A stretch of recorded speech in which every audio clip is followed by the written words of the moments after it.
Dear student, आज chapter 1 का topic operation on set, इसको स्टडी करेंगे। जो स्टूडेंट पहली बार इस वीडियो को देख रहे हैं वो पिछली वीडियोज को देखें ताकि उनको ये टॉपिक आसानी से समझ में आए, क्योंकि हम चैप्टर के टॉपिक्स की कनेक्टिविटी करते हुए ही चैप्टर को आगे बढ़ा रहे हैं। अब पहला है यूनियन ऑफ सेट्स। अब यूनियन को आप वर्ड यूनाइट से कनेक्ट कर सकते हैं। यूनाइट का मतलब होता है इकट्ठा करना। सपोज ए और B are two sets, a और बी दो सेट हैं। अब उनका यूनियन निकालना है, तो ए और बी का यूनियन निकालना है, तो यूनियन क्या होगा, इज द सेट। यूनियन एक सेट होगा। अब सेट में एलिमेंट होंगे तो कौन से एलिमेंट होंगे, those element which belong either to a. अब वो एलिमेंट होंगे ए यूनियन बी में जो ए के एलिमेंट होंगे, और टू बी या बी के एलिमेंट होंगे, और to both A and B. यानी कि यूनियन अगर आपको लिखना है तो एक सेट बना देंगे, उस सेट में दोनों सेट के एलिमेंट आप लिख लेंगे। एक चीज ध्यान रखेंगे, कोई एलिमेंट रिपीट हो रहा है तो उसको रिपीट नहीं करेंगे। अब इसको शो कैसे करते हैं, जो ये साइन है यू जैसा, इसको यूनियन का सिंबल बोला जाएगा, और इसको पढ़ा कैसे जाएगा, A union B. A union B भी एक सेट होता है। अब ये किसका सेट होगा, the set of all x such that x belongs to A. X यहाँ एलिमेंट को रिप्रेजेंट कर रहा है, तो इस सेट के अंदर क्या कौन से एलिमेंट होंगे, एक्स बिलोंग्स टू ए, यानी कि वो एलिमेंट होंगे जो ए से बिलोंग कर रहे होंगे, और एक्स बिलोंग्स टू बी, या वो एलिमेंट होंगे जो बी से बिलोंग कर रहे होंगे। एक लॉजिकल बात बता रहा हूं जो आपको मिसलेनियस में हेल्प करेगी, तो इसको ध्यान से सुनना है। सपोज कहीं पर आपको लिखा हुआ मिलता है x belongs to A union B, x belongs to A union B. अब इससे क्या रिजल्ट निकल सकता है, इससे क्या समझते हो, तो ये साइन है इम्प्लाइज दैट का, इसको क्या पढ़ेंगे, इम्प्लाइज दैट। ये क्या रिजल्ट निकालेगा, अब ए यूनियन बी में कौन से एलिमेंट होते हैं यूनियन में, या तो ए के या तो बी के। तो x belongs to A union B है, तो इससे रिजल्ट निकला एक्स बिलोंग्स टू ए। या तो एक्स ए से बिलोंग कर रहा होगा, और एक्स बिलोंग्स टू बी, तो इससे ये रिजल्ट निकला। एक दूसरा लिखते हैं, Y does not belongs to A union B. अब ए यूनियन बी में कौन से एलिमेंट आते हैं, जो ए में होते हैं और जो बी में होते हैं। अब वाई ए यूनियन बी में है ही नहीं, तो इससे क्या रिजल्ट निकलेगा, इंप्लाइज दैट वाई ए का भी एलिमेंट नहीं है एंड वाई बी का भी एलिमेंट नहीं है। इससे ये रिजल्ट निकलेगा। ये मिसलेनियस एक्सरसाइज में हेल्प करेगा, इसलिए मैंने यहाँ पर थोड़ा इसको समझा दिया, बाद में और डिटेल में इसको समझाया जाएगा। अब यूनियन की बात कर रहे हैं, तो ए यूनियन बी सपोज करो हमें निकालना है, तो कैसे निकालेंगे, कैसे सॉल्व करेंगे, A union B, A union B ये एक सेट होता है, तो सेट लिखने के लिए हम कर्ली ब्रैकेट यूज करते हैं। तो अब इसमें इस सेट में क्या होता है, ए के एलिमेंट होते हैं और बी के एलिमेंट। तो ए के एलिमेंट लिखते हैं ए आई यू, फिर बी के लिखते हैं, बी में ए आ रहा है, ए ऑलरेडी हम लिख चुके हैं तो रिपीट नहीं करेंगे, दोबारा नहीं लिखेंगे। ई ओ यू पहले ही हमने लिख दिया है, तो यू को दोबारा नहीं लिखेंगे। तो ये सारे एलिमेंट इसके आ गए। अब बच्चों यहां पर अगर देखें तो इस एग्जाम्पल से एक और कंक्लूजन निकल के आ सकता है हमारा। ये तो सीख लिया आपने ए यूनियन बी कैसे करते हैं, ए यूनियन बी निकालना होगा तो ए के भी एलिमेंट लिख देंगे, बी के भी लिख देंगे, लेकिन किसी भी एलिमेंट को रिपीट नहीं करेंगे, राइट। तो यहां पर मैं देख रहा हूं ए इधर पर भी आ गया, इधर पर भी आ गया, आई इधर है तो इधर भी आया है, यू इधर है तो इधर भी आ गया, ई इधर है तो इधर भी आ रहा है, ओ इधर भी है तो इधर भी आ रहा है। तो मैंने ए यूनियन बी निकाला, तो ये वही एलिमेंट है जो बी में है। ऑर्डर चेंज है, ऑर्डर चेंज होने से सेट बदलता नहीं। यानी कि मैंने ए यूनियन बी निकाला तो ये इक्वल टू बी आ गया। ये एग्जाम्पल एक्सीडेंटली बी के इक्वल आया, जरूरी नहीं है कि हम किसी का यूनियन निकालें तो वो दूसरे सेट के इक्वल आ जाए। यहां से मैं इसलिए ये एग्जाम्पल लिया ताकि मैं एक और रिजल्ट आपको समझा सकूं। कभी भी आपको दे रखा है A subset B, A subset B दे रखा है, ए सबसेट बी, जिसको सबसेट समझ में नहीं आ रहा है इससे पहली वाली वीडियोज को देखें, उसमें आपको सबसेट समझ में आ जाएगा। ए सबसेट बी का मतलब होता है ए के सारे एलिमेंट बी में है। देखो ए आई यू दूसरे में है तो ए बी का सबसेट हो गया। अगर ए सबसेट बी है तो कोई पूछ रहा है आपसे तो ए यूनियन बी क्या होगा। अगर ए बी का सबसेट है तो ए यूनियन बी जो होगा हमारा सेट बी के equal. Next, sum property of the operation of union. जैसे इक्विलेटरल ट्रायंगल की एक प्रॉपर्टी होती है कि each angle of equilateral triangle is 60 degree, ये उसकी प्रॉपर्टी होगी इक्विलेटरल ट्रायंगल की। ऐसी यूनियन की क्या प्रॉपर्टी है तो देखते हैं। पहला लॉ है इससे रिलेटेड कॉम्यूटेटिव लॉ, यानी कि ये लॉ क्या कहता है, अगर हम दो सेट ए और बी का यूनियन निकाल रहे हैं तो ये इक्वल होगा बी यूनियन ए। यानी कि यहाँ पर हमने ऑर्डर बदल दिया, अगर ऑर्डर बदल के भी हम यूनियन निकाल रहे हैं तो वो आंसर भी इक्वल होगा। एग्जाम्पल लेते हैं, सपोज सेट ए ले लेता हूं मैं 1 2, सेट बी लेता हूं मैं 2 3 एंड सेट सी एक और ले लेता हूं 2 3 एंड 4। अब आप चेक कर सकते हैं, अगर मैं ए यूनियन बी निकालूं, ए यूनियन बी यानी कि ए और बी के एलिमेंट लिख देंगे, क्या है 1 2, फिर बी के लिखता हूँ, रिपीट नहीं करूंगा तो 3 आया है, ये आंसर में क्या आया 3 आया। अब मैं बी यूनियन ए निकालूं तो बी के लिखता हूं मैं, बी के क्या आए 2 3 2 3। अब ए के लिखूंगा, ए में क्या है 1 2, 1 2 है तो 1 लिखता हूं, 2 ऑलरेडी आ चुका है नहीं लिखेंगे। तो दोनों में आंसर देखिए 1 2 3 1 2 3, ऑर्डर बदलने से कोई चेंज नहीं आता, दोनों आंसर सेम है। तो हम क्या रिजल्ट निकाल सकते हैं, अगर दो सेट है उनका यूनियन निकाल रहे हैं तो अगर इसका ऑर्डर भी बदल दें तो आंसर में भी कोई चेंज नहीं आएगा। This is commutative law. Second है एसोसिएटिव लॉ। एसोसिएटिव लॉ क्या कहता है, अगर हम 3 सेट लेते हैं, ए, थोड़ी देर के लिए मैं इसको हटा देता हूं, A union B union C, अगर ये निकालना है तो पहले केस में मैं क्या कर दे रहा हूं, पहले केस में मैं इन दोनों को पहले ले लेता हूं और इसका आंसर निकालता हूं, A union B. A union B हमने ऊपर निकाल रखा है, सीधे लिख देता हूं मैं, दैट इज 1 2 3। अब ए यूनियन बी का फिर से यूनियन करना है सी का, यानी कि इस आंसर का यूनियन करते हैं हम किसके साथ, सी के साथ। सी क्या है, ये है, इसको और इसको देखते हैं। तो ये लिख रहा हूं मैं, ए यूनियन बी का मैं यूनियन करने जा रहा हूं सी के साथ। तो पहले इसके एलिमेंट लिख लेते हैं, इसके एलिमेंट क्या है 1 2 3। अब सी के एलिमेंट लिखते हैं, सी के एलिमेंट 2 है, 2 लिख चुके हैं, 3 भी लिख चुके हैं, 4 आ गया तो 4 लिखता हूं मैं। ये आ गया मेरा इसका लेफ्ट हैंड साइड का आंसर। अब हम इसके राइट हैंड साइड में देखते हैं, A union B union C. शुरू में हमने पहले इन दोनों का किया, तो अब लास्ट 2 का पहले कैलकुलेशन करते हैं, बी यूनियन सी। अब बी यूनियन सी निकालते हैं, बी और सी के लेते हैं, तो पहले बी के एलिमेंट लिखते हैं 2 3, फिर लिखते हैं सी के 2 3 4, 2 लिख चुके हैं, 3 लिख चुके हैं तो 4 आया। अब हम क्या कर रहे हैं, इसका यूनियन कर रहे हैं ए के साथ, तो अब निकाल रहे हैं A union B union C. तो ए के एलिमेंट लिखते हैं, ए के एलिमेंट क्या है मेरे पास 1 2।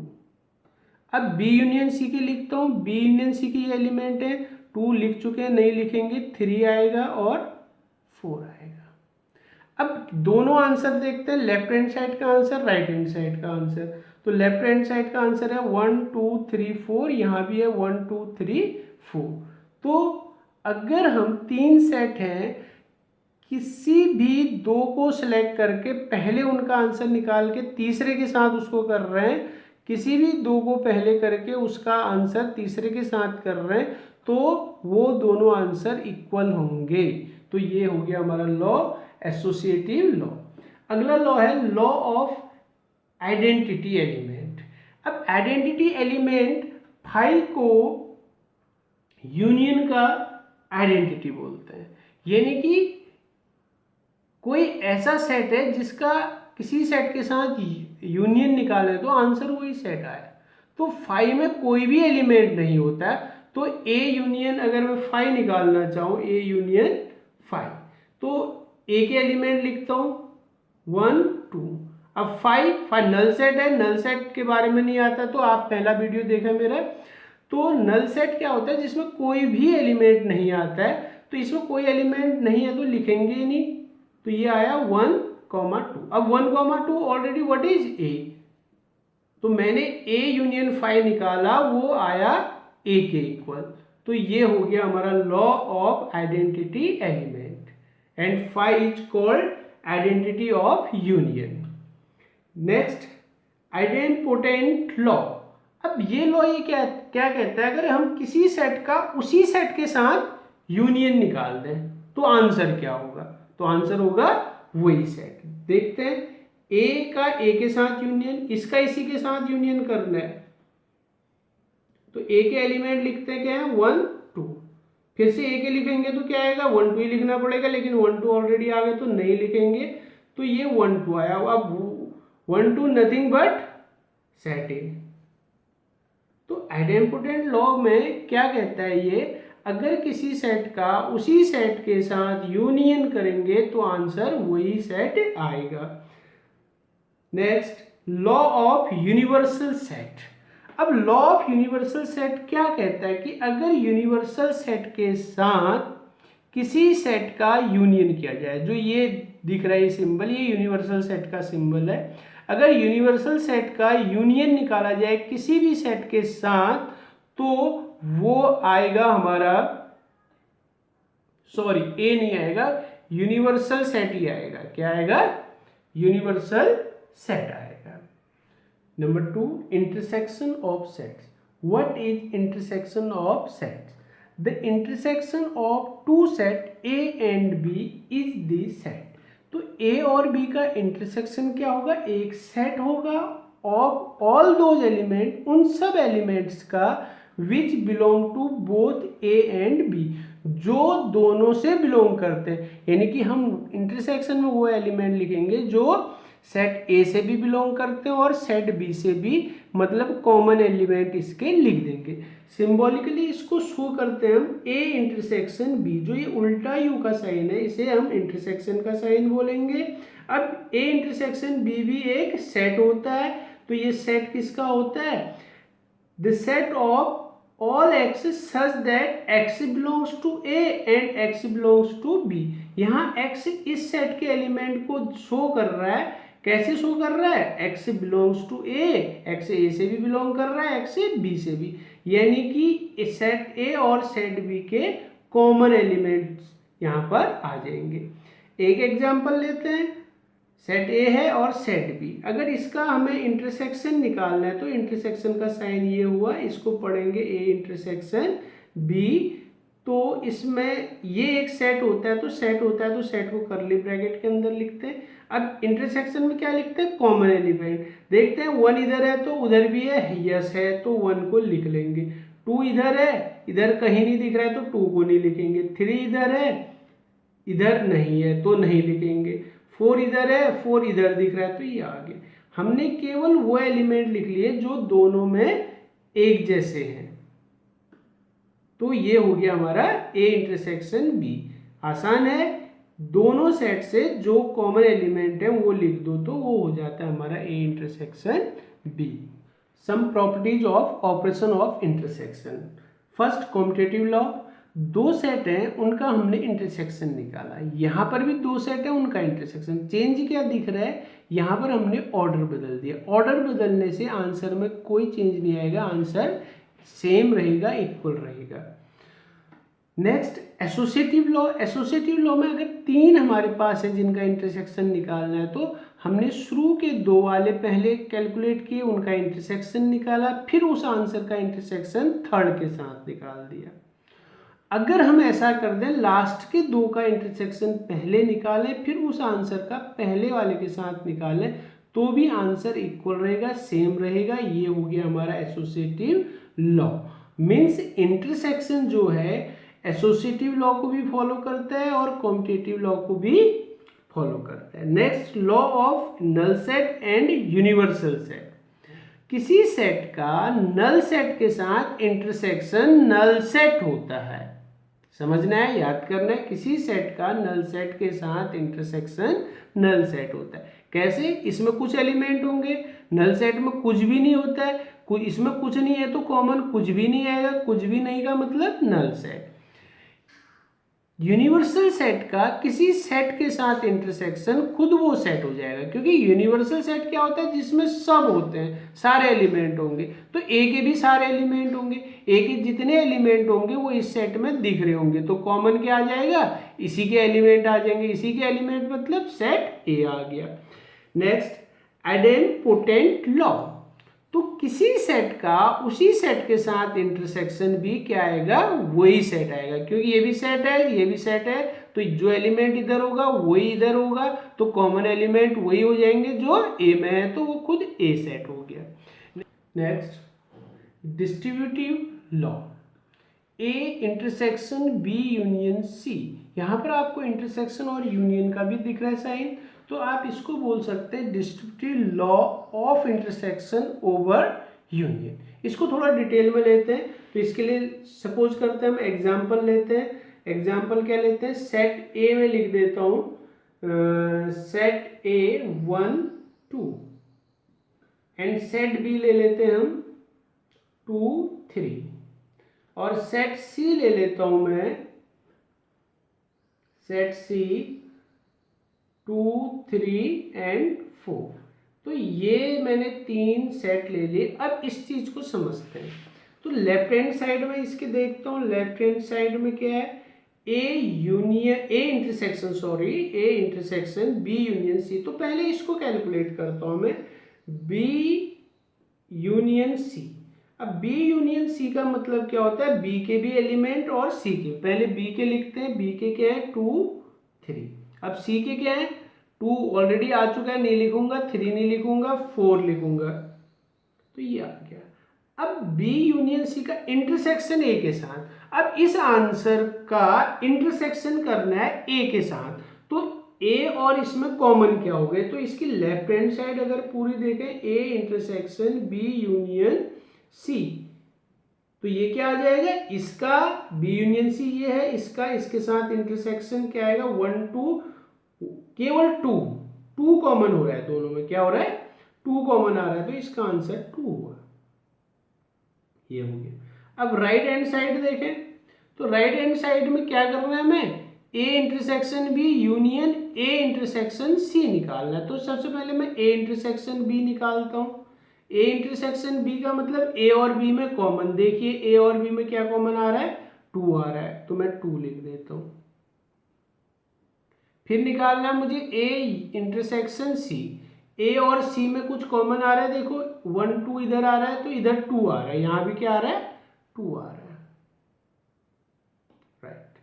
अब ए इंटरसेक्शन बी ये हो गया, ए इंटरसेक्शन सी ये हो गया। अब दोनों का क्या करना है यूनियन, इन दोनों आंसर का यूनियन निकालेंगे, तो इसकी ये राइट हैंड साइड बन गई union A intersection C.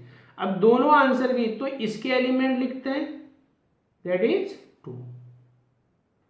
Union करना है इसके साथ, तो इसके एलिमेंट लिखते हैं, 2 ऑलरेडी आ गया, तो 2 ही हुआ। तो अब देखिए left hand side equal to right hand side, तो ये हो गया हमारा distributive law. Number 3, disjoint sets. If A and B are 2 sets, a और बी 2 सेट हैं, such that a intersection b equal to 5, उनका इंटरसेक्शन नल सेट है। 5 का मीनिंग नल सेट, यानी कि जिसमें कोई भी एलिमेंट नहीं है। Then A and B are called disjoint set. अगर दो सेट का इंटरसेक्शन नल सेट आता है तो उनको हम डिसजॉइंट सेट बोलेंगे।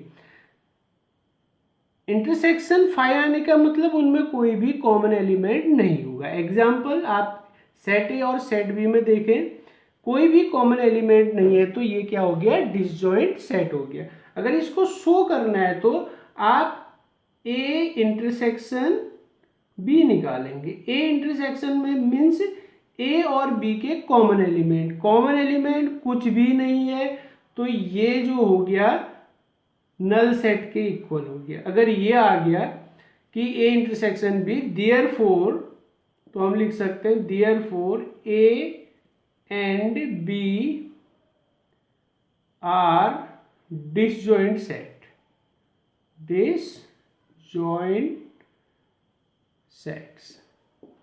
Okay, number 4, difference of sets. The difference of the set A and B in this order is the set of element. A और B का difference is the set of element. तो set है elements का which belongs to A, जो A से belong करते हैं but not B, B से belong नहीं करते। A B का difference क्या होगा, ए बी का डिफरेंस एक सेट होगा जिसमें केवल ए के एलिमेंट होंगे, बी के एलिमेंट बिल्कुल भी नहीं होंगे। अब ए माइनस बी शो करना है तो हम कैसे लिखेंगे, ए माइनस बी एक सेट होता है, the set of x such that x belongs to A and x not belongs to B. Means इसके अंदर केवल ए के एलिमेंट लिखने और उसमें बी का एलिमेंट बिल्कुल ना हो। एग्जाम्पल लेते हैं। Example, let set A equal to 1 2 3 and दूसरा सेट बी लेते हैं जिसमें एलिमेंट हम लिख देते हैं 3 4 5। अब a माइनस बी कैसे कैलकुलेट किया जाता है, तो अगर मैं a माइनस बी निकालूं इनके लिए, a माइनस बी, ये एक सेट होता है तो सेट के फॉर्म को लिखने के लिए करली ब्रैकेट लगाएंगे। तो इसमें a माइनस बी में ओनली a के एलिमेंट लिखेंगे और b के बिल्कुल नहीं लिखेंगे। a के एलिमेंट क्या है 1 2 3, लेकिन दिख रहा है कि 3 इसमें भी है तो 3 को नहीं लिखेंगे क्योंकि होने चाहिए ओनली ऑफ a। b का अगर मैं 3 लिख दूं तो 3 तो b का भी है, 3 b का एलिमेंट लिखना नहीं है। मीन्स a माइनस बी में हम केवल a के एलिमेंट लिखेंगे और कॉमन एलिमेंट को हटा देंगे, जैसे 3 कॉमन था तो हमने हटा दिया। अब यहीं से एक चीज और कैलकुलेट करते हैं, b माइनस ए भी कैलकुलेट करके देखते हैं। अब b माइनस ए में क्या करेंगे हम, we will write only elements of b, b के एलिमेंट लिखेंगे, a के बिल्कुल भी नहीं। मीन्स b के लिखने में 3 4 5 लिखा जाएगा। अब 3 ए में भी है तो 3 को नहीं लिखेंगे, क्या बताया था, ये करते समय हम b के एलिमेंट लिखेंगे, कॉमन वाले हटा देंगे। इसमें कॉमन एलिमेंट कौन कौन से आए, 3 आ रहा है, 3 आ रहा है तो 3 को नहीं लिखेंगे। तो b माइनस ए कितना आया 4 5। अब यहां से एक रिजल्ट और निकल के आता है कि a माइनस बी और b माइनस ए कर दे तो ये हमें रिजल्ट देगा a minus B not equal to b minus A. Exercise 1.4 chapter 1। Dear student, हम क्वेश्चन 1 और क्वेश्चन 5 एक साथ सॉल्व करेंगे क्योंकि सेम प्रॉब्लम के लिए क्वेश्चन 1 में यूनियन निकालना है और क्वेश्चन 5 में आपको इंटरसेक्शन निकालना है। अब फर्स्ट पार्ट दे रखा है, x एक सेट है, y दूसरा सेट है, तो फर्स्ट के लिए हम यूनियन निकालेंगे। अब यूनियन कैसे निकालेंगे, x के भी y के भी सारे एलिमेंट लिखेंगे। x के लिखे 1 3 5 1 3 5, फिर y में गए, y में 1 ऑलरेडी लिख चुके हैं तो नहीं लिखेंगे, 2 नया है लिख लेंगे और 3 लिख चुके हैं तो ये आ गया। यूनियन में करना क्या है, दोनों के एलिमेंट लिख देने बट रिपीट नहीं करना है, इतना ध्यान रखना है। इंटरसेक्शन में क्या लिखेंगे हम, दोनों के कॉमन एलिमेंट। अब इस सेट में कॉमन क्या दिख रहा है आपको, एक तो 1 दोनों में आ रहा है, दूसरा 3 भी दोनों में आ रहा है, तो इसका जो इंटरसेक्शन आ जाएगा 1,3 आ जाएगा। ओके, अब सेकेंड पार्ट है, क्वेश्चन 1 के लिए निकालेंगे ए बी सेट दे रखे, तो फर्स्ट पार्ट के लिए हम निकालेंगे ए यूनियन बी, और फिफ्थ के लिए निकालेंगे ए इंटरसेक्शन बी। यूनियन में दोनों सेटों से लिख लेंगे, पहले इससे लिखते हैं ए ई आई ओ you, A E I O you. दूसरे से लिखते हैं, ए ऑलरेडी लिख चुके हैं, नहीं लिखेंगे, बी नया एलिमेंट और सी भी नया एलिमेंट, तो ये लिख दिया। एक चीज़ और ध्यान रखिए कि अगर ऑर्डर बदला हुआ है तो उससे ए यूनियन बी में कोई चेंज नहीं आएगा। आप इनको आगे पीछे भी लिखा हुआ कोई आंसर है तो वो भी ओके है। इंटरसेक्शन में कॉमन देखेंगे, दोनों में क्या कॉमन दिख रहे हैं, ए इधर है तो इधर भी है, और कुछ भी कॉमन नहीं दिख रहा है, तो ओनली ए, इसका ए इंटरसेक्शन बी हो गया। Next question, part third, set a है x such that x is a natural number and multiple of 3। A क्या है, नेचुरल नंबर है और मल्टीपल भी, यानी कि एक ऐसा सेट है जिसमें नेचुरल नंबर होनी चाहिए वो, और 3 का मल्टीपल भी होना चाहिए। तो ऐसा लिखने के लिए इसको रोस्टर फॉर्म में लिख लेते हैं ताकि हम आसानी से आंसर निकाल सकें। तो रोस्टर फॉर्म में लिखते हैं तो 3 का मल्टीपल 3, 6, 9 ... ये आ गया सेट ए। अब सेट बी क्या है, इसको देखते हैं, x such that x is a natural number less than 6। 6 से छोटी नेचुरल नंबर कौन कौन सी होगी फिर, 6 से छोटी नेचुरल नंबर 1, 2, 3, 4, 5। ओके, अब फर्स्ट में निकालेंगे हम सेट ए सेट बी का यूनियन, फिफ्थ के लिए निकालेंगे इनका इंटरसेक्शन। अब यूनियन में ध्यान से देखो, दोनों के एलिमेंट आने चाहिए। 3, 6, 9 तो आएगा ही आएगा, यानी कि इसके बाद क्या आएगा, 12 आएगा, 15 आएगा, 18 आएगा, यानी कि 3 के मल्टीपल्स 3 की टेबल आने वाली है इसमें। और इसमें क्या आने वाले हैं, 3 ऑलरेडी इसमें आ चुका है तो 3 नहीं आएगा, 1, 2, 4, 5 ये इसके अलग एलिमेंट हैं। तो यूनियन में सारे एलिमेंट आने चाहिए, इसके भी। तो एलिमेंट लिखते हैं 1, 2, 3 ऊपर से आ जाएगा, 4 हो गया और 5। बाकी अब इसका कोई एंड नहीं है तो लिख कहाँ तक सकते हैं, तो इसको एक तरीके से लिख लेते हैं, और multiple of 3 curly bracket close. तो ए यूनियन इसमें ये आएंगे, ये एलिमेंट आएंगे। इंटरसेक्शन में क्या आएगा, दोनों में जो कॉमन है, अब इसमें देखो 3 आ रहा है, इसमें भी 3 आ रहा है, उसके अलावा और कोई भी कॉमन एलिमेंट नहीं हो सकता है, तो इसके इंटरसेक्शन में आ गया 3। फोर्थ पार्ट, सेट ए है x such that x is a natural number and x greater then 1 and less than और इक्वल टू 6। तो नेचुरल नंबर लिख लेते हैं 1 से बड़ी, 2, 3, 4, 5, 6 भी आएगा क्योंकि यहाँ पर इक्वल टू का साइन लगा हुआ है, तो ये आ गया। अब सेट बी देखते हैं, x such that x is a natural number and x greater then 6। 6 से बड़ी होनी चाहिए, तो रोस्टर फॉर्म में लिखते हैं 6 से बड़ी और 10 से छोटी। 6 से बड़ी 7, 8, 9, 10 से छोटी लिखनी है तो 9 तक ही आएगा। अब फर्स्ट पार्ट में हमें देंगे इसका यूनियन, ए यूनियन बी, और फिफ्थ के लिए देंगे ए इंटरसेक्शन बी। अब यूनियन करें तो दोनों के एलिमेंट आने चाहिए, तो क्या आएगा, दो लोग इसके एलिमेंट लिखते हैं पहले सेट ए के, 2, 3, 4, 5, 6। अब सेट बी से लिखते हैं, सेट बी के एलिमेंट ये हैं 7, 8, 9, तो ये हो गया इसका यूनियन। अब इंटरसेक्शन के लिए क्या करते हैं हम, इन ए और बी का कॉमन देखेंगे, दोनों में कॉमन क्या है, 7, 8, 9 इसमें है, यहाँ 7, 8, 9 आ ही नहीं रहा है, कुछ भी कॉमन नहीं है। कुछ भी कॉमन नहीं हुआ तो ए इंटरसेक्शन बी जो आएगा नल सेट आएगा यानी कि 5 आएगा। नेक्स्ट फिफ्थ पार्ट में सेट ए दे रखा है 1 2 3 और बी दे रखा है नल सेट। अब फर्स्ट पार्ट के लिए हमें निकालना है फर्स्ट पार्ट के लिए ए यूनियन बी। क्वेश्चन 5 के लिए निकालेंगे ए इंटरसेक्शन बी। यूनियन में क्या करेंगे, ए के एलिमेंट लिखते हैं पहले 1 2 3, बी 5 है यानी कि नल सेट मतलब कोई भी एलिमेंट नहीं होगा तो कुछ भी नहीं लिखना पड़ेगा इधर।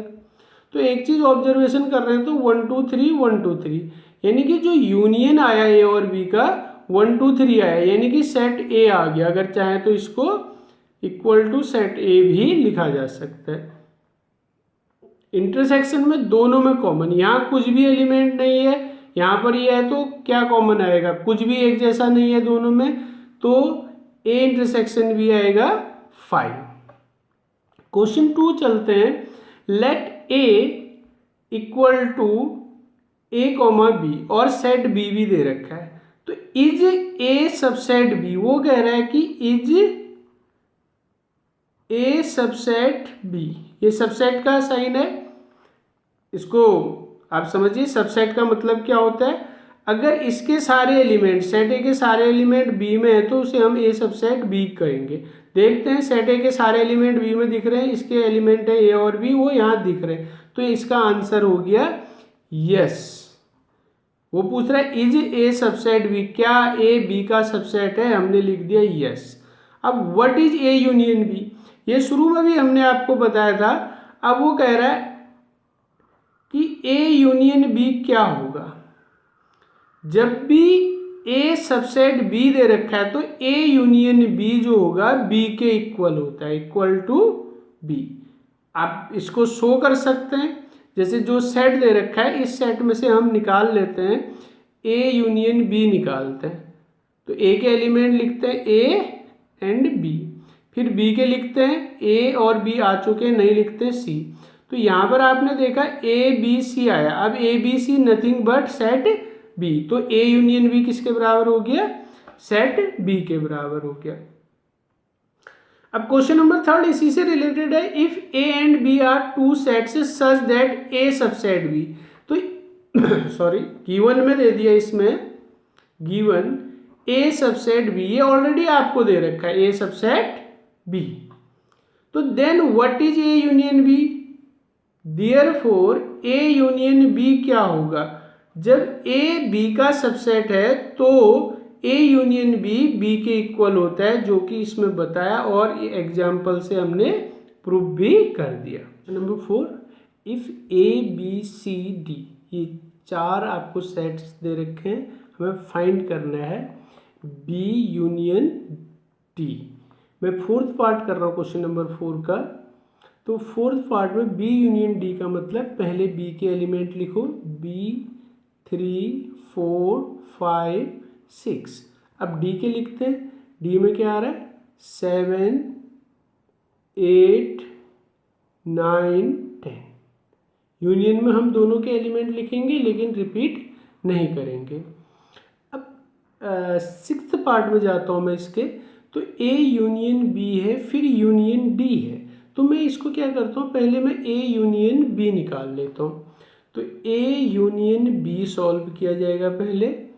तो ए यूनियन बी में ए और बी को देखते हैं। ए के पहले एक यूनियन है तो ए के एलिमेंट लिखते हैं 1 2 3 4। अब बी के एलिमेंट लिखते हैं, 3 हम लिख चुके हैं पहले, नहीं लिखेंगे, 4 भी लिख चुके हैं, नहीं लिखेंगे, तो 5 6 ये आ गया।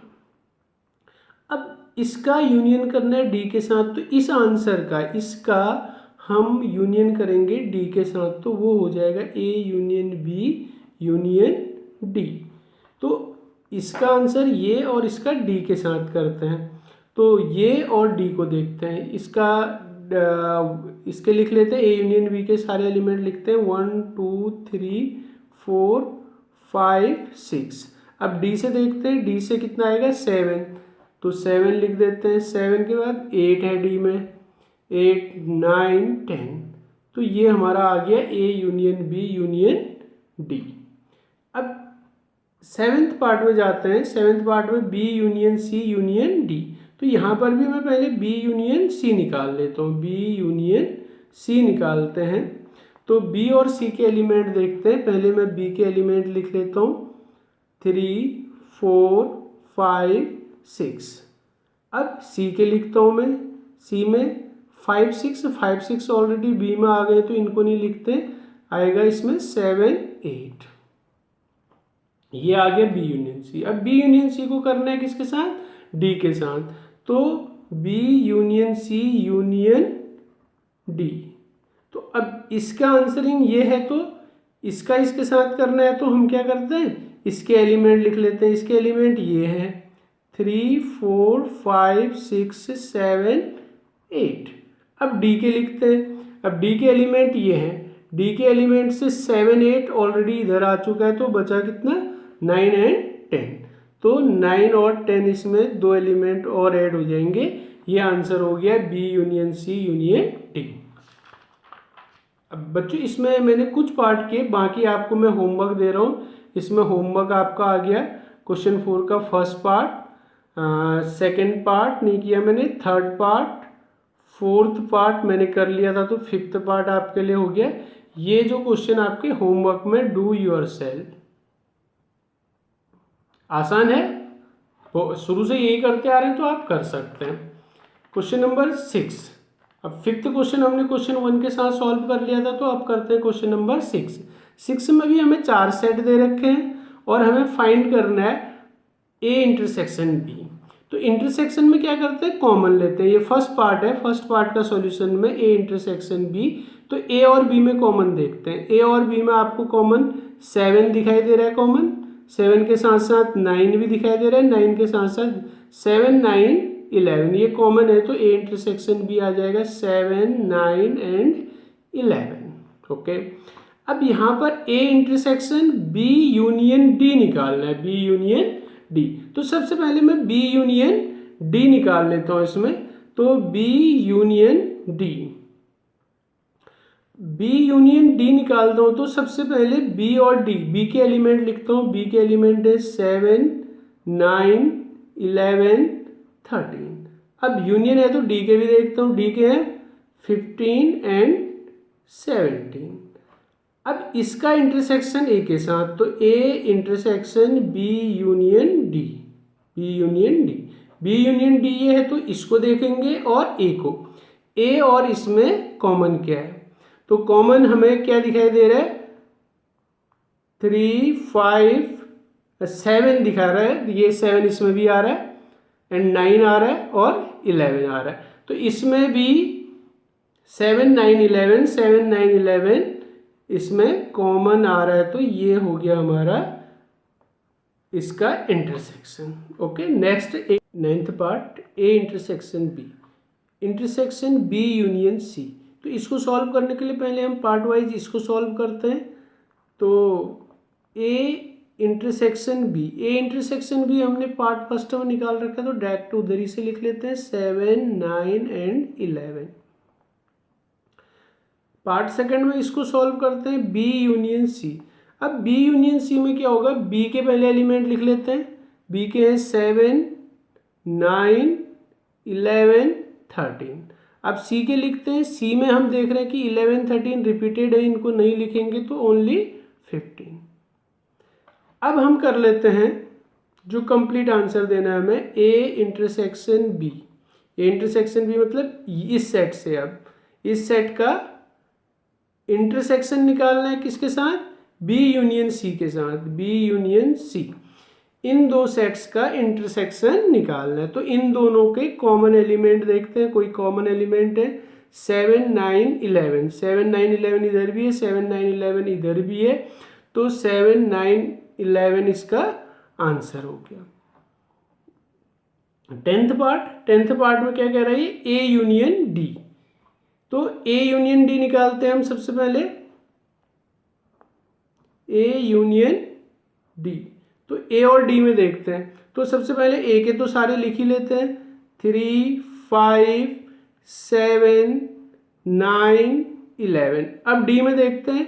डी में 15 एंड 17, 15 एंड 17, ये आ गया हमारा ए यूनियन डी। अब देखते हैं बी यूनियन सी।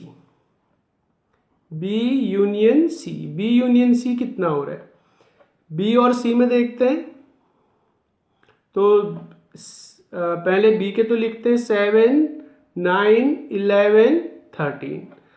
अब सी के साथ इसका यूनियन करें तो क्या आ रहा है? सी के साथ इसका यूनियन 11 13 रिपीटेड है, ओनली 15 आ जाएगा। तो ये हो गया हमारा बी यूनियन सी।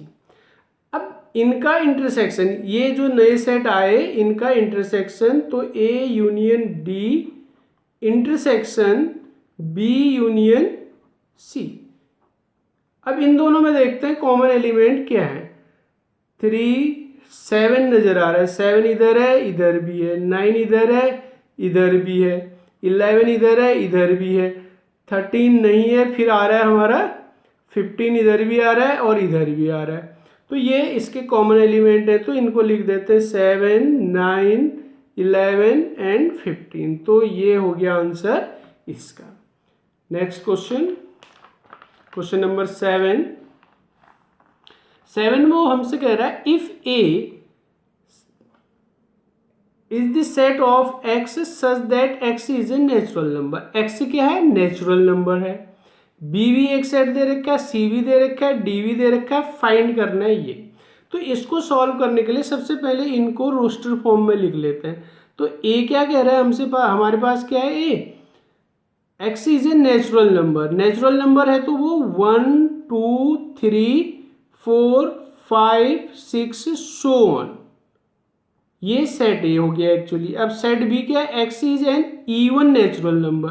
तो इवन नेचुरल नंबर है तो सेट बी जो होगा हमारे पास, सेट बी इवन नंबर्स का कलेक्शन 2 4 6 8 सो ऑन। और सी जो है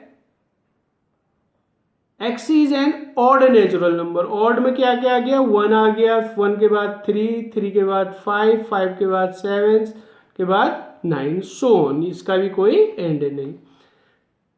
डी क्या कह रहा है? X is a prime number. तो डी जो है आया सेट हमारा प्राइम नंबर का।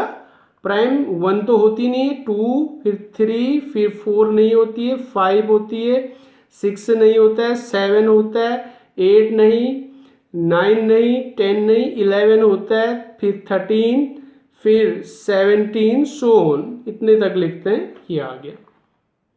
अब हमें फर्स्ट पार्ट में निकालना ए इंटरसेक्शन बी, यानी कि ए और बी में कॉमन। तो अब ए और बी में कुछ भी कॉमन नहीं आएगा, क्यों? सॉरी, आएगा। तो ए और बी में क्या कॉमन आएगा? ए में नेचुरल नंबर है, बी में क्या है? इवन नंबर है। तो इसमें कॉमन क्या आएगा? देखो 2 इधर है इधर भी आ गया, 4 इधर है इधर भी आ गया, 6 इधर है इधर है। तो इसमें खुद सेट बी आ जाएगा। अगर इसके कॉमन देखें तो इसके कॉमन जो आएंगे 2 आएगा, 4 आएगा, 6 आएगा, सो ऑन। यानी कि ए इंटरसेक्शन बी खुद सेट बी के इक्वल हो जा रहा है, खुद सेट बी का। ऐसा भी आंसर दिया जा सकता है। ए इंटरसेक्शन सी, अब ए में सारी नेचुरल नंबर है, यानी कि इवन भी है, इसमें ऑड भी है। सी में क्या है? ओनली ऑड है। तो इसमें और इसमें क्या कॉमन आएगा? 1 इधर है इधर भी है, तो 1 3 ऑड नंबर ही कॉमन आ जाएंगे इसमें, तो ये लिख लेंगे। तो ए इंटरसेक्शन सी अगर देखें तो पूरा सेट सी को बना रहा है, तो इसका answer a intersection c equal to c हो गया। अब इसके बाद देखते हैं ए इंटरसेक्शन डी। ए में नेचुरल नंबर है, डी में क्या है? प्राइम नंबर्स का कलेक्शन है।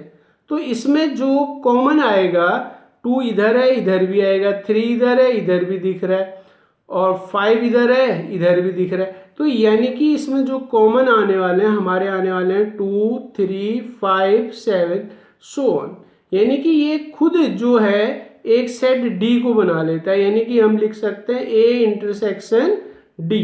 ए इंटरसेक्शन डी खुद डी के इक्वल आ जा रहा है। ए इंटरसेक्शन डी डी के इक्वल है। अब बी इंटरसेक्शन सी देखते हैं। बी में क्या है हमारे पास? इवन नंबर है, और सी में क्या है हमारे पास? ऑड नंबर है। अब अब इसमें और इसमें कॉमन कुछ भी नहीं है, आपको कुछ भी नजर नहीं आ रहा है, तो ये हुआ जब कुछ भी कॉमन नहीं है तो ये किसके इक्वल हो जाएगा, नल सेट के इक्वल, यानी कि 5 के इक्वल। बी इंटरसेक्शन डी, तो बी और डी को देखते हैं। बी है इवन नंबर और यहां है ये प्राइम नंबर का। अब even number, there is only one even number that is prime also, that is 2, तो केवल 2 इसमें कॉमन नजर आ रहा है, तो बी इंटरसेक्शन डी किसके इक्वल हो जाएगा, 2 के इक्वल हो जाएगा। सिक्स्थ पार्ट में हमारे पास क्या है, सी इंटरसेक्शन डी। सी में ऑड है और डी में जो है हमारे पास कुछ ऑड नंबर्स आ रही हैं 2 को छोड़ते हुए। अब 2 स्पेशल है, इसमें जो एक ही ऐसी इवन नंबर है जो प्राइम भी है, तो कॉमन क्या आएगा, 3 तो आएगा ही आएगा, 5 भी आएगा, 7 भी आएगा, फिर 11 भी ऑड में आ ही जाएगा, 13 भी ऑड में आएगा, सो ऑन। तो 2 को छोड़ के सारी ये नंबर कॉमन हो जाएंगी, तो सी इंटरसेक्शन डी जो हमारा ये आंसर जाएगा, x such that x is an odd prime number. Even prime number को हम छोड़ देते हैं, तो ये इसका आंसर हो। Question number 8, which of the following pairs of sets are disjoint. अब डिसजॉइंट क्या होता है, अगर 2 सेट का इंटरसेक्शन निकालते हैं वो नल सेट के इक्वल आता है, यानी कि 5, तो वो डिसजॉइंट होता है। या अगर 2 सेट हैं उनमें कुछ भी कॉमन नहीं है तो वो डिसजॉइंट सेट हुआ।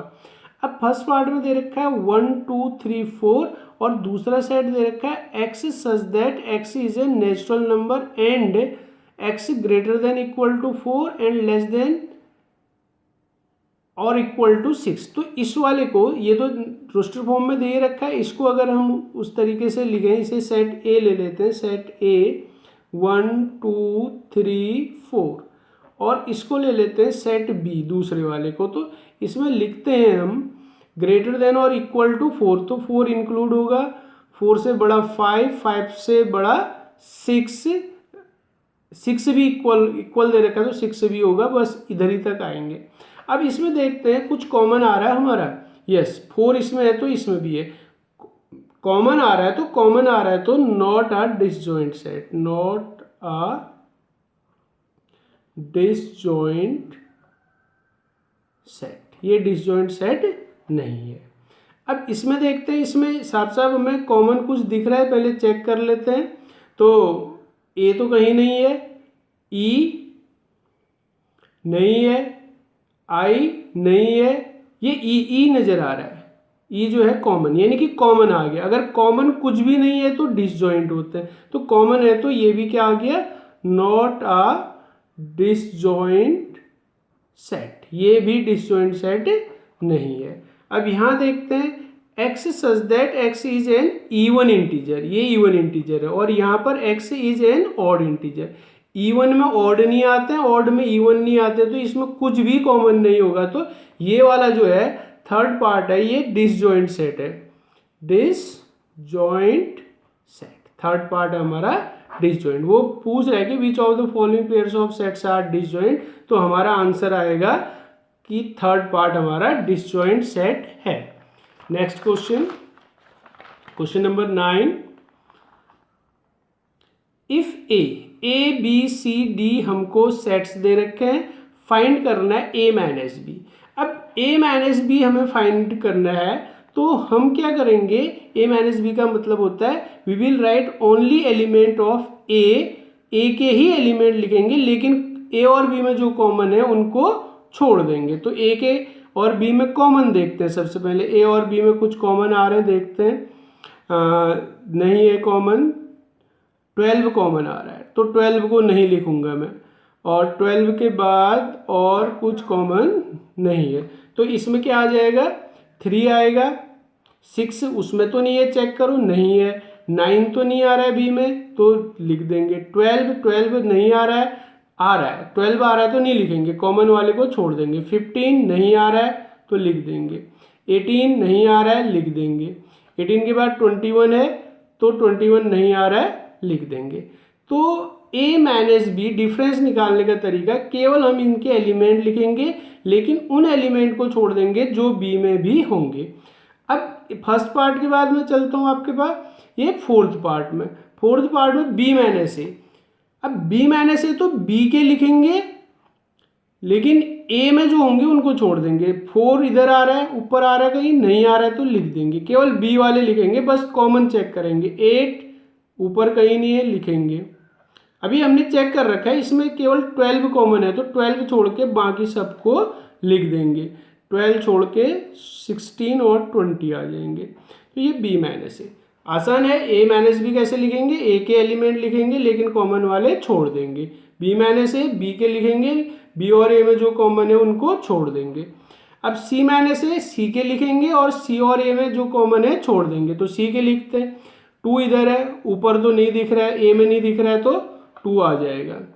या पहले आप कॉमन पहले देख सकते हैं, 2 4 ऊपर है, नहीं है, a में 4 नहीं है। 6 यस 6 है तो इसको छोड़ दूंगा मैं।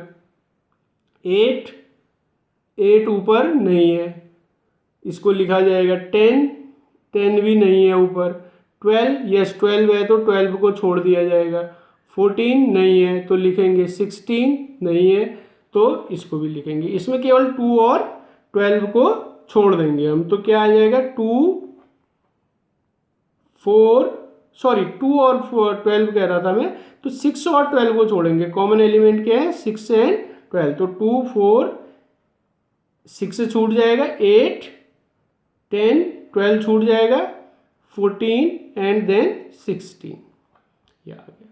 अब d माइनस सी निकालना, ये है आपका 12th पार्ट करते हैं। d माइनस सी, तो d के एलिमेंट लिखेंगे, c के साथ जो कॉमन है उनको छोड़ देंगे। तो देखते हैं d और c में, तो d के एलिमेंट 5 है, 5 ऊपर तो नहीं आ रहा है, तो 5 लिखा जाएगा। 10 ऊपर आ जा रहा है तो 10 को छोड़ देंगे। 15 ऊपर नहीं आ रहा है तो लिखा जाएगा। 20 नहीं आ रहा है तो इसमें केवल इन दोनों में 10 कॉमन है तो 10 छोड़ के बाकी सब लिख देंगे। तो क्या आ जाएगा इसमें 5 15 एंड 20, 5 15 एंड 20, राइट। चेक कर लेते हैं। 5 कहीं नहीं है लिखा, 10 है तो छोड़ दिया, 15 कहीं नहीं है तो लिख दिया, 20 कहीं नहीं है तो लिख दिया, 10 छूटेगा बस केवल। अब इसके रिमेनिंग पार्ट होमवर्क के लिए जाएंगे आपके, क्योंकि बड़ा आसान है, इसको आप खुद भी कर सकते हैं। ये होमवर्क हो गया। अब 10th क्वेश्चन, एक सेट x दे रखा है, दूसरा सेट y दे रखा है, तो x माइनस वाई निकालना है तो x के एलिमेंट लिखेंगे लेकिन कॉमन वाले छोड़ देंगे। तो इन दोनों में कॉमन देखते हैं। कॉमन में क्या आ रहा है, d इधर है तो इधर भी आ रहा है, और दूसरा b इधर है तो इधर भी आ रहा है, तो bd छूट जाएगा, तो इसमें से ac बचेगा। तो यहाँ आया a और c। अब y माइनस एक्स कैसे लिखेंगे, y के एलिमेंट लिखे जाएंगे लेकिन y और x में जो कॉमन है छोड़ देंगे। अभी हमने y और x में कॉमन पहले पता कर लिया था कि b और d कॉमन एलिमेंट है, तो y में इनको कॉमन को छोड़ने के बाद क्या बच रहा है, f और g बच रहा है, तो ये आंसर हो गया। अब x इंटरसेक्शन y, इंटरसेक्शन का मतलब होता है कॉमन एलिमेंट। x और y में कॉमन एलिमेंट अभी छांटे हमने, b और d है, तो b और d इसका आंसर हो गया। Question 10, question number 11, if r is the set of the real numbers and q is the set of rational numbers, then what is r minus q। अब सबसे पहले रियल नंबर क्या होता है, set of rational and irrational. इसमें rational number भी आ जाती हैं और इरेशनल नंबर भी आ जाती हैं। अब रेशनल नंबर, रियल नंबर में रेशनल भी है और इरेशनल भी है। आर में जो है रेशनल नंबर भी है और इरेशनल नंबर भी है। अब आर में से वो कह रहा है कि इनको हटा दो, क्यू को हटा दो, तो क्या बचेगा टी। तो आर माइनस क्यू क्या बचेगा, टी बच जाएगा। या लिख सकते हैं x such that x is an irrational number, irrational number. Real number set होता है रेशनल और इरेशनल का, रेशनल हट गई तो इरेशनल बच गई। Question number 12, state whether each of the following statement is true और फॉल्स, ट्रू है या फॉल्स है, justify your answer. First part कह रहा है 2, 3, 4, 5 एंड 3, 6 आर डिसजॉइंट सेट। अगर ये डिसजॉइंट सेट है तो इनमें कुछ भी कॉमन नहीं होना चाहिए, लेकिन हम देख रहे हैं कि 3 इसमें कॉमन है, कॉमन है तो ये डिसजॉइंट नहीं है। ये कह रहा है कि ये डिसजॉइंट है तो ये गलत कह रहा है, तो ये हो गया फॉल्स। अब इसमें देखते हैं, कह रहा है आर डिसजॉइंट, कह रहा है कि ये भी डिसजॉइंट है, तो देखते हैं कि ए इधर है, कॉमन कुछ आ गया ना, तो कॉमन आ गया तो ये डिसजॉइंट नहीं होगा, तो ये डिसजॉइंट नहीं है, लेकिन ये कह रहा है कि आर डिसजॉइंट, ये भी गलत कह रहा है, तो ये हो गया false. Next 2, 6, 10, 14, 3, 7, 11, 15 are disjoint set. ये कह रहा है कि ये डिसजॉइंट सेट है। कॉमन देखते हैं, 2 कहीं नहीं दिखाई दे रहा है, 6 उधर कहीं नहीं दिखाई दे रहा है, 10 कहीं नहीं दिखाई दे रहा है, 14 कुछ भी कॉमन नहीं है, कुछ भी कॉमन नहीं है, तो ये डिसजॉइंट सेट है, तो ये सही कह रहा है, तो ये ट्रू हो गया statement. Next 2, 6, 10 and 3, 7, 11 are disjoint set. ये कह रहा है डिसजॉइंट सेट, तो 2 उधर कहीं नहीं आ रहा है, 6 उधर कहीं नहीं आ रहा है, 10 उधर कहीं नहीं आ रहा है, मीन्स कुछ भी कॉमन नहीं है, तो ये डिसजॉइंट सेट है, तो ये स्टेटमेंट भी हमारा ट्रू है।